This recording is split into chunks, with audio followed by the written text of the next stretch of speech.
Hello everyone, welcome to my channel. আৰু আজি আমাৰ ইয়াত স্ক্ৰিন প্ৰিন্ট চলি আছে। এয়া হৈছে ফ্ৰেম, এখন মেশ, এখন ফ্ৰেম আমি উডেন ফ্ৰেমত কৰিছো আৰু এই ডিজাইনটো যোনটো দেখিছে ফাৰ্স্টে প্ৰিন্ট আউট ল'ব লাগে, তাৰ পিছত এক্সপোজিং কৰি ট্ৰান্সফাৰ হৈ যায় এই ডিজাইন। আৰু এয়া মেচিন দেখিছে যে এইবোৰ আমি নিজে ম্যানুফ্যাকচাৰ কৰো প্ৰিন্ট ৰাইট। আজি আমাৰ 6টা কালাৰত ডিজাইন এটা হৈ আছে, 6টা কালাৰৰ ডিজাইন। এয়া এই মেচিনটো হৈছে 6x6 ছখন ফ্ৰেম লগাব পৰা যায় ইয়াত।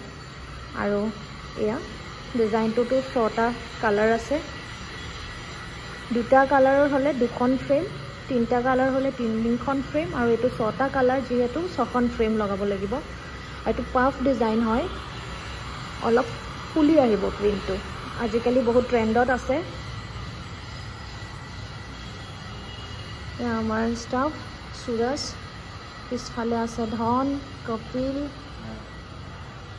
আৰু বাকি আমাৰ সেলস টিম কাম কৰি আছে সবে। আৰু এইটো আমাৰ ডিফাৰেন্ট মডেল, এইটো 6x6 2.0 Pro Rider মেচিন। এইটোতো কৰিব পাৰি, আমি কৰা নাই আজি ইয়াত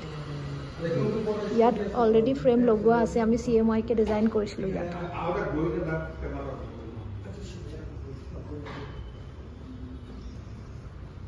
আমি ইয়াত প্ৰিন্টিং ওয়াৰ্কশপও দিও, আৰু এই প্ৰিন্টটো আমাৰ নিজৰ ব্ৰ্যান্ডৰ কাৰণে কৰি আছো।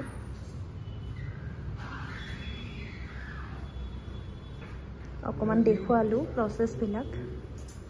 এইবোৰ প্লাষ্টিসল ইংক হয়, প্লাষ্টিসল ইংক টি-শাৰ্টত প্লাষ্টিসল ইংক আৰু ওয়াটাৰ বেস ইংকেদি কৰিব পৰা যায়। প্লাষ্টিসল ইংকটো বেছি লং লাষ্টিং হয় ওয়াটাৰ বেসতকে।